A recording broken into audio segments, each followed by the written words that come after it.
Hello. Uh, how do I start? Well, maybe how about an introduction?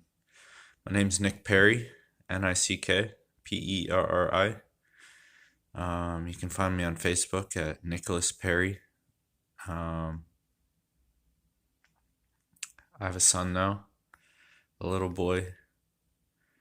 So precious. He's just over 2 months old. Very precious to me. He's very dandy. Uh, so this is a faith video. For anyone who has faith or doesn't have faith, you're more than welcome to watch. Um, my salvation date is somewhere in December of 2012, and from then on, I just went after Jesus.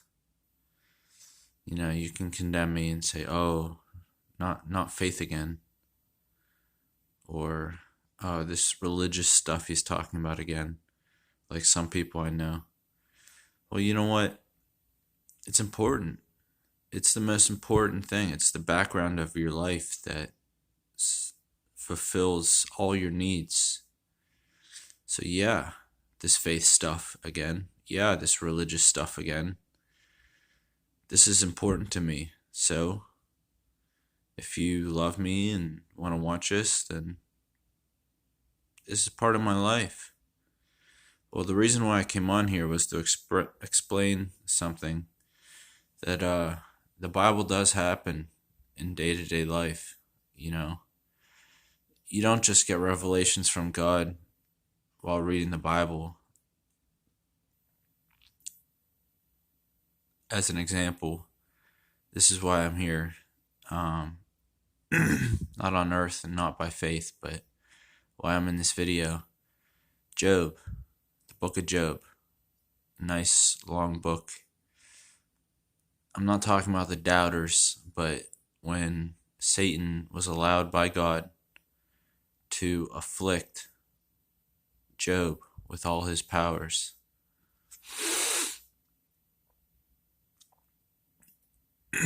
Excuse me, I just ate a big apple.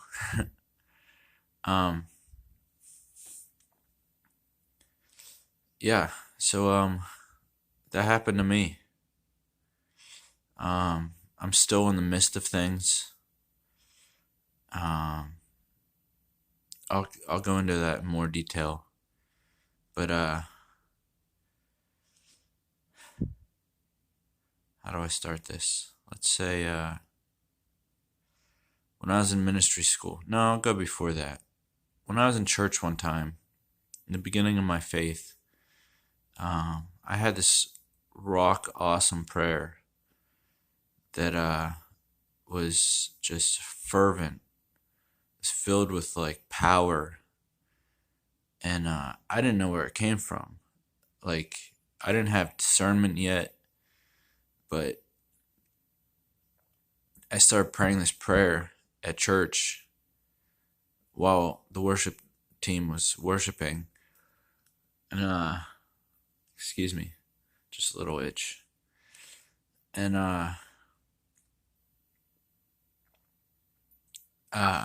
this white light just came to me with my eyes closed and knocked me backwards, and I knew it was God. I was afraid of the light because it was like so powerful. You know, the fear and trembling came to me, and I knew it was God. And I looked up, and everything from then on was fuzzy. Not now, it was then. And I was able to sense things with my eyes, like with words that people spoke. Words that people spoke, I could sense with my eyes and also with my ears. You know, um,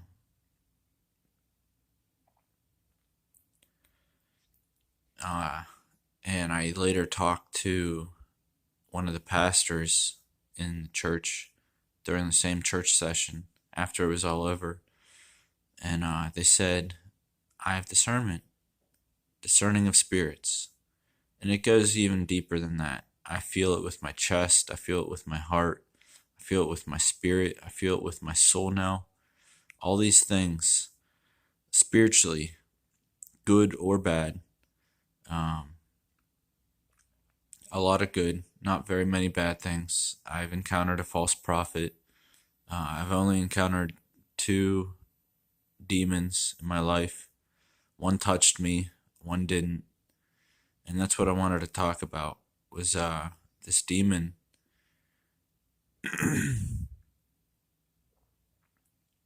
uh, when I was in ministry school, and the pastors were all congregating together to pray for one another or pray for one of them. I was just off on my own praying in tongues, and as I was going, I discerned something touch me from the inside, and it was walking to fro, as I also discerned. So I knew it was a demon that touched me. I wasn't possessed. Don't worry about that. I have faith. I'm not a false prophet. I love Jesus with all my heart, with all my strength, with all my soul. I follow the Lord. I pray daily. I read my Bible daily. But this demon touched me, and from then on, I experienced delusions. Very pretentious, which means one of the definitions of pretentious is like a grand thought or action that is unsupported by others. You could say it was pretentious. That labels it very well. But they were delusions.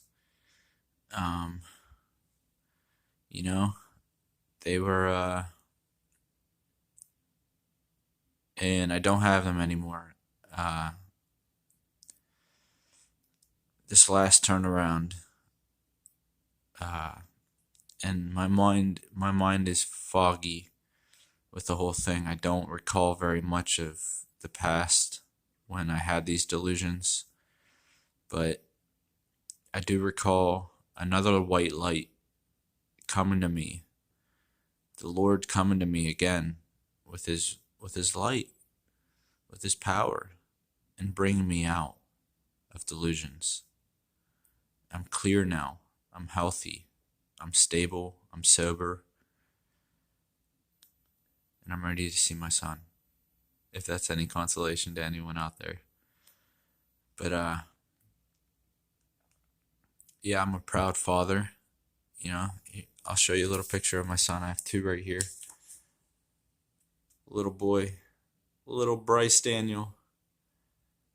There's one. Here's another. I'll show both of them. Little hospital bed.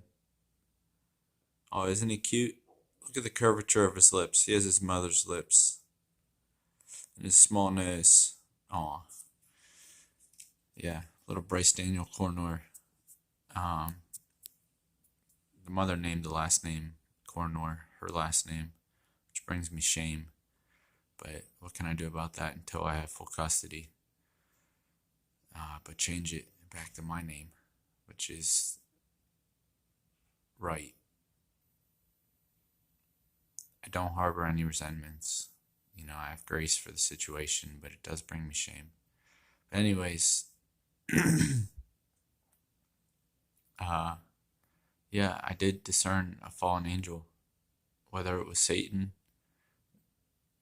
which I discerned it walking to and fro. As the Bible says, Satan walks to and fro. So, this other demon that I encountered, I discerned it further than just to fro, but it was actually riding on the back of a man. And he's unsaved. I've talked to him. And I discerned the demon's actions, what he wanted to accomplish through me. If he had touched me, was to strip naked, shame myself by walking in the courtyard naked, and then later on just kill myself, is what I discerned with my discerning of spirits. It's freaky. It's scary. To that one later, I did say, "The Lord rebuke you." But when the first demon, or Satan, touched me, which was like a 2-second touch on the inside of my chest, I panicked. I wriggled. I shook. I tried to get free, but I couldn't get free. And he's no longer there, so there's no worries there. But that's my story. Clear now. It's been a long haul, and the Lord said He's going to be with me in the community. He said to my son, about my son, really, that no matter whose hands he's in the Lord's hands. What else? And the place I'm at now is still a part of the mental health system, which is a bunch of bullshit. Excuse my language, but it's frustrating here. The Lord told me the reason why I'm here. Jesus led me here because other people have sinned. And I was like, "Lord, you placed me in a position like that. That's great. Now I can do some work here for you," which is good. Usually, like the psalmist David, he would be delivered from people. And in fact, thus the contrary, I'm being put into the lion's den. It's pretty fantastic. I don't have much time left here, and I'll upload a video again when I'm out in the community for how the Lord blessed me in the community. I do have some job offers already. And so yeah, 15 an hour is a must, or more, obviously, or always more.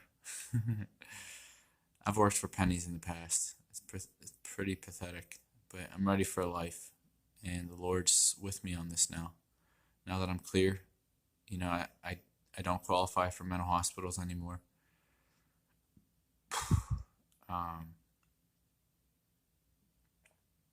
Yeah, I love you. Hit me up, subscribe. I'm not going to be making too many videos. I don't have much to say, except I love you.